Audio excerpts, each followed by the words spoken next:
Hi, my name's Alan Smith, and welcome to part 2 in this series of webcasts, looking at GPT versus StarCraft II.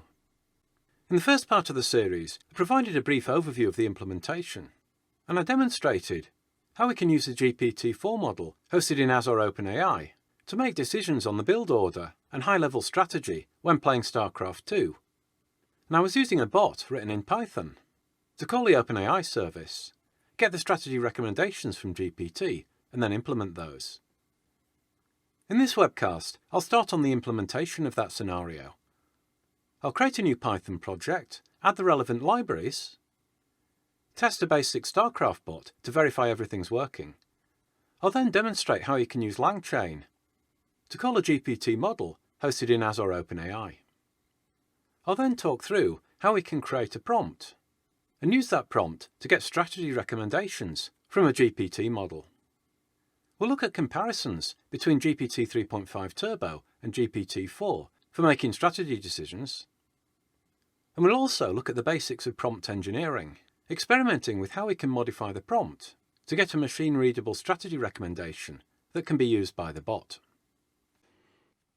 Okay, so in Visual Studio, I'm going to create a new project, and I'll choose Python application, and I'll drop it in Generative AI and the GPT-4 folder. I'm going to name the project GPT versus StarCraft II and create that project. Okay, so we can close those windows. I can also delete this file, we don't need that. And you can see that it's set to the default environment of YOLO 5 Deep Sort. For this project, I'm going to create a new virtual environment, and I'll select to use Python 3.9 for this environment. So with the environment created, I can right-click and navigate to the command prompt. And if I type pip list, you can see we've got a clean Python environment.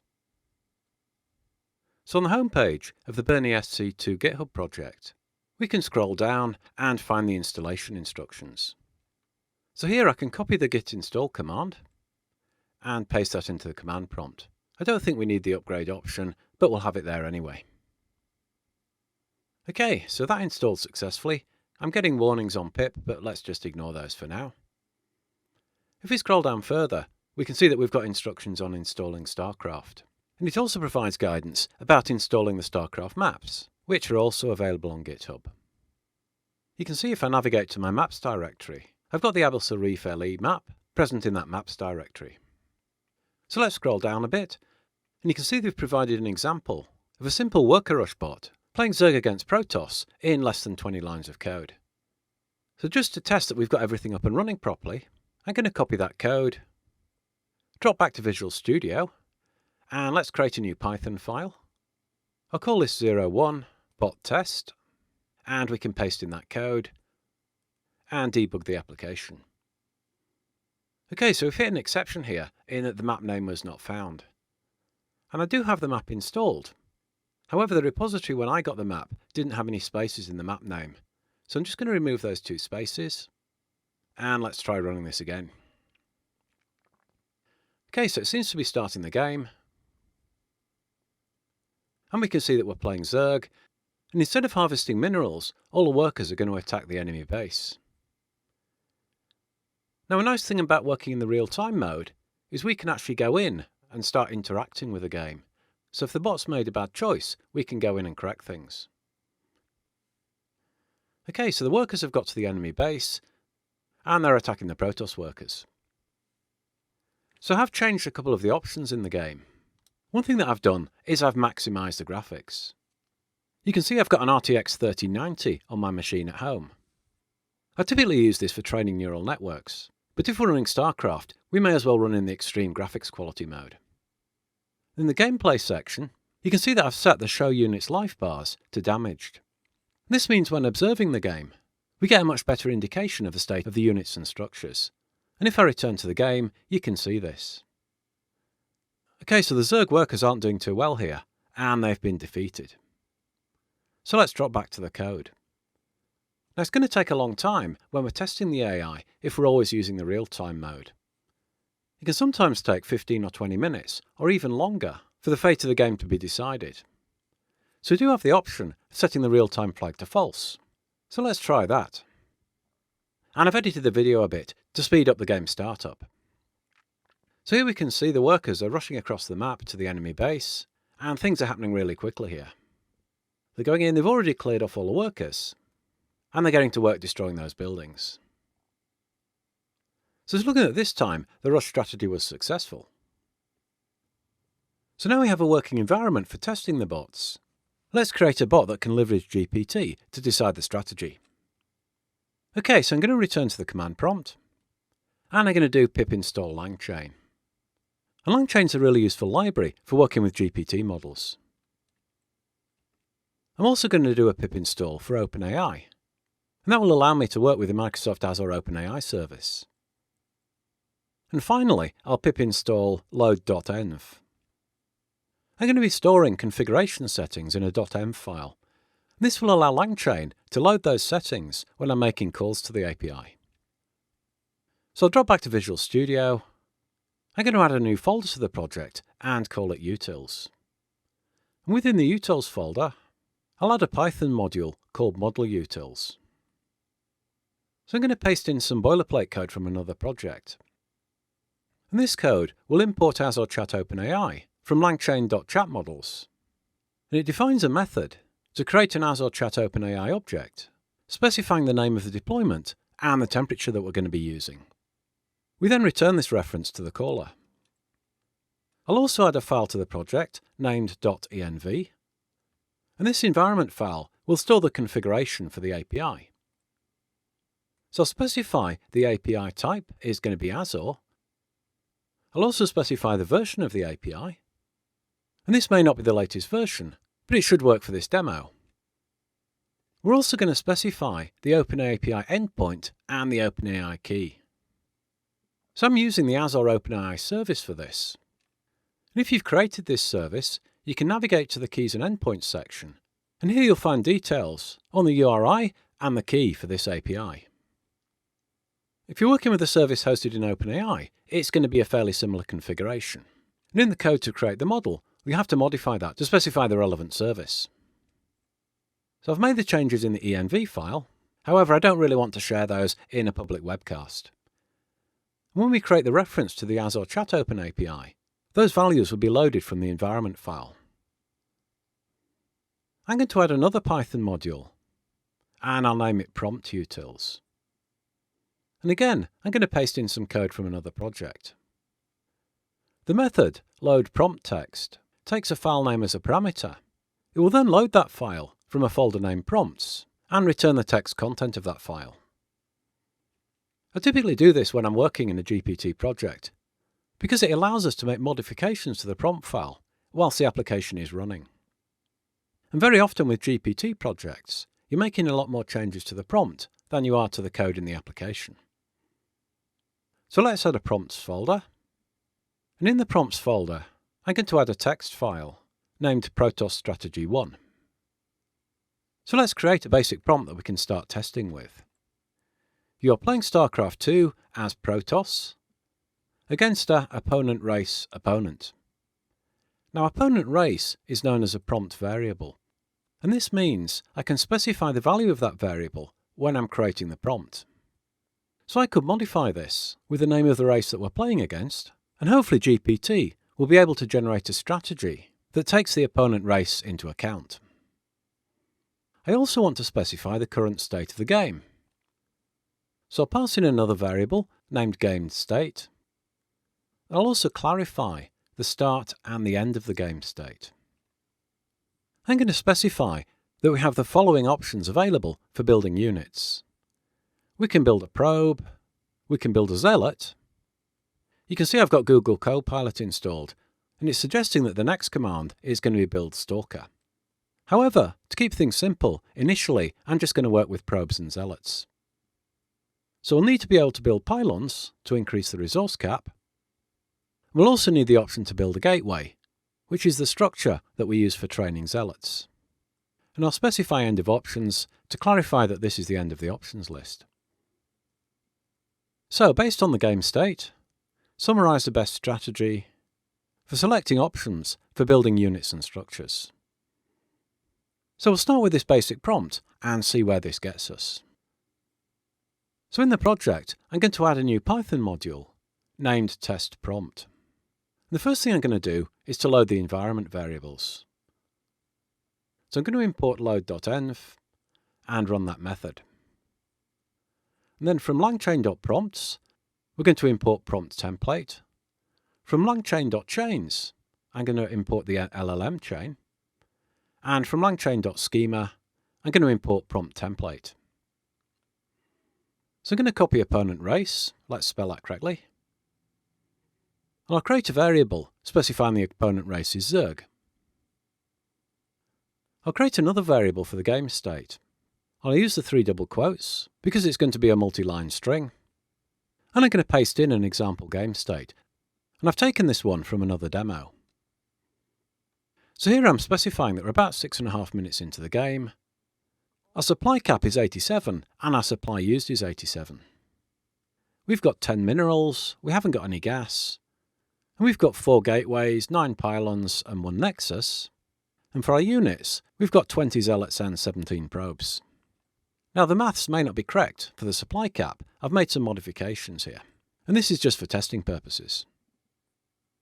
So I'll set the number of zealots to 0, and hopefully GPT will decide that we need to build more zealots. However, because the supply cap is fully used, we'll have to build a probe before we can build more zealots. StarCraft uses this concept of a supply cap. And when we create a unit, such as a zealot or a probe, those units will use this supply cap. We usually have to build some kind of building in order to increase the supply cap. And when we're playing Protoss, these units are known as pylons. I'll also modify the number of gateways to 1, which is a more realistic scenario if we haven't trained any zealots yet.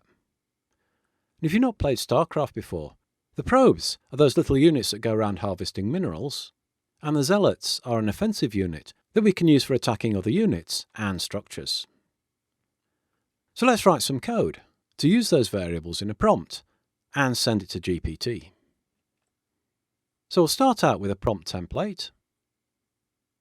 And the prompt template is going to have the input variables that I've specified in the prompt. So I'll declare an array with 2 strings, and we can copy paste opponent race and game state. We also need to specify the prompt template. So I'll scroll up to the top, and from utils, we'll input prompt utils, and I'll also import model utils because we'll be using that later on. So the template is going to be prompt utils.load prompt text, and I can copy paste the name of my text file. So now we've got a prompt template, we can define the prompt variables. This will be a dict structure, and I'll specify opponent race is the opponent race variable, and game state will be the game state variable. The next thing we'll do is create the language model that we'll use. So I'll call this LLM3.5, and I'll use model utils to create an instance of the class that can communicate with a GPT algorithm in Azure Open AI. In the OpenAI portal, I'll need to work with a deployed model. So I'll navigate to the Azure OpenAI Studio, and in deployments, you can see that I've got 2 models deployed, GPT3.5 Turbo and GPT-4. So let's test with GPT3.5 Turbo. So I'll copy the name of the deployment and paste that into the method. I'll also set the temperature to 0.0. And we can experiment with different temperature values when we're testing. So I'll print to the console that we're using GPT 3.5 Turbo. And then I'm going to generate an LLM chain. And this is what LangChain uses to take the prompt, format it with the prompt variables, and make the call to the model. So I've got this code suggestion from GitHub Copilot. I'm going to modify this. I'm going to specify the language model, the prompt template, but I won't specify the prompt variables when I create the chain. So here we can call the chain. So strategy 3.5 will be chain.run, and Copilot said we call this with prompt variables. However, this needs to be prefixed with double star. And once we've got the strategy back from the language model, We can then print the strategy to the console. Now you could argue that it's a bit of an overkill to use LangChain here. It would be fairly easy to format a string with Python and make a direct call to the API. However, LangChain does have some advantages when we're doing more advanced things with language models, so I've got into the habit of using it. Okay, so let's run this and see what kind of strategy we get. So let's zoom in on this a bit more. So here's a response from GPT 3.5 Turbo. Based on the current game state, the best strategy would be prioritize building probes to increase your resource gathering capabilities. With only 10 minerals, it is not possible to build any other units or structures at the moment.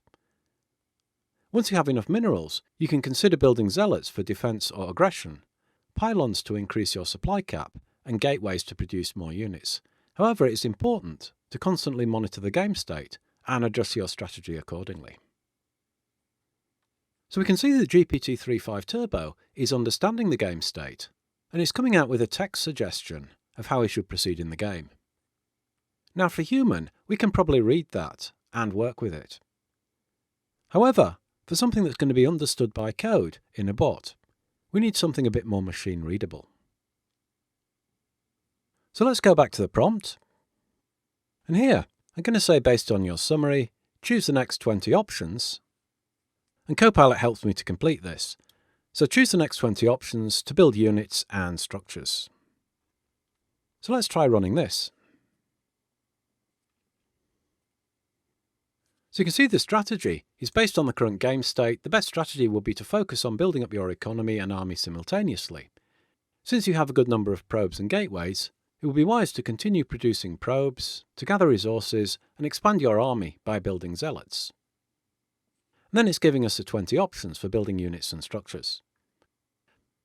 Options 1 to 17 is build probe, and then 18, 19, 20 is to build a zealot. However, if we return to the game statistics, you can see that the supply cap is 87 and the supply used is 87. So we've exhausted the unit supply. It's not possible to build any more units. Let's try running this again. Sometimes a language model may give different results. And here we can see it's come with much the same result. So when I was testing this, I was finding that GPT 3.5 wasn't really generating very intelligent strategy decisions. So we've got a couple of options here. One option would be to modify the prompt and tell a language model to be very specific about checking the supply cap and the supply used, and maybe even explicitly mentioning that it would need to create more pylons in order to train more units if the supply cap has been fully used. However, instead of allowing the language model to decide the strategy, I'm really influencing the gaming strategy in the prompt. Another option would be to use a better language model. So in Azure Open AI Studio, you can see that I've got the GPT-4 model deployed. And back in Visual Studio, we can copy-paste the code that I was using for GPT 3.5. And I can modify this for GPT-4. So we'll name the instance LLM4, we'll use the GPT-4 model. We can then print out GPT-4.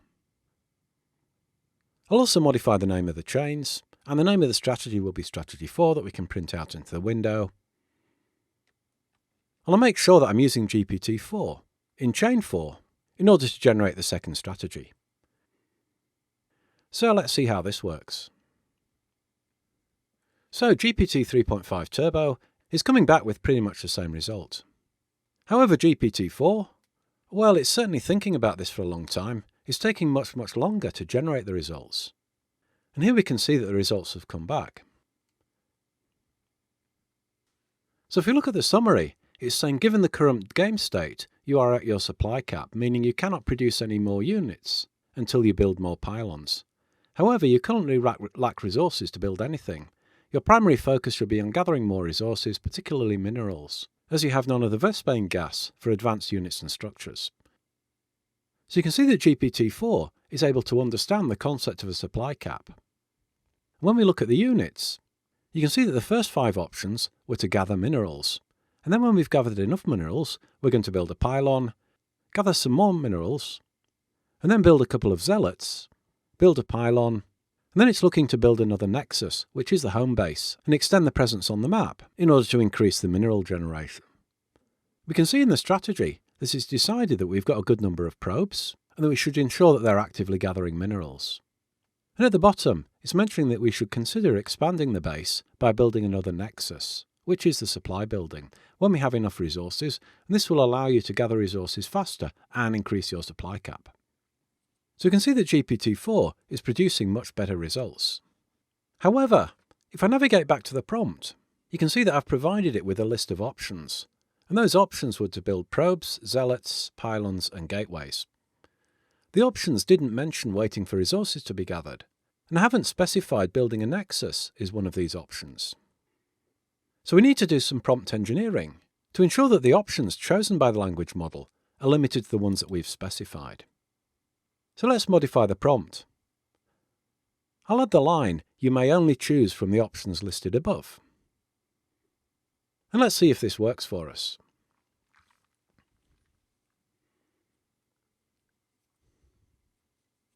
Again, you can see that GPT-4 is taking a long time to think here.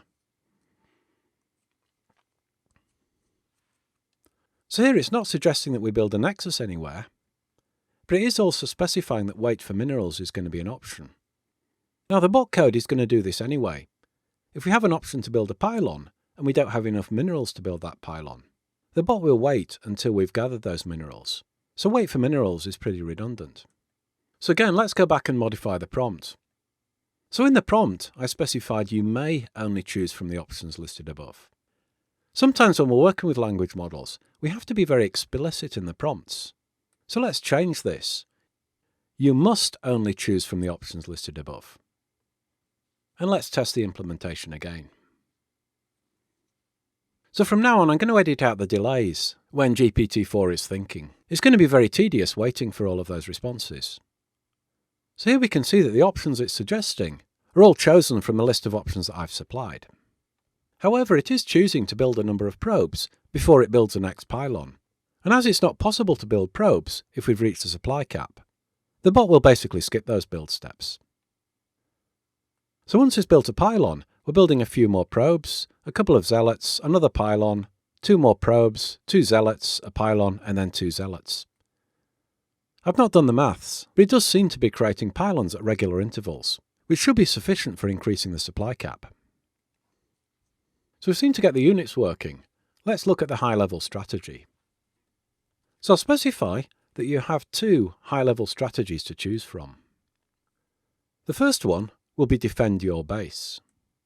Your offensive units will defend your base and attack any enemy units that come near it. The second option will be to attack the enemy base. Your offensive units will launch an attack on the enemy base, leaving your base undefended. And I'm going to tell the model to list the high-level strategy choice before the list of options. Because we want the output to be machine readable, I'm going to define clear examples of how it should specify a strategy for defending the base and for attacking the enemy base. So let's test this modified prompt. We can see here that it's chosen to defend the base, which is probably a good strategy if we don't have any offensive units. So I'm going to make a final change to the prompt to make the output more machine readable. I'm going to specify that the summary must be 1 paragraph, 3 to 5 sentences long, and I'm also going to include that it has no line breaks. And also, as I've done with the strategies, I'm going to provide formatting guidance for the summary. So I'll specify your summary must be formatted as follows and provide an example. So let's test this prompt. And here we can see we've got the strategy, we've got the summary, and we've got a list of build options. And it's going to be fairly easy to write code within the bot to be able to pass that output and take the relevant actions within the game. So now we have a working prompt using GPT-4. The next stage is going to be creating a bot that can retrieve the current game state, make a call to GPT, get the strategy recommendations, and then implement those strategy recommendations in the game. And I'll be covering that in the next webcast. so hit subscribe if you want to be notified when I publish new webcasts.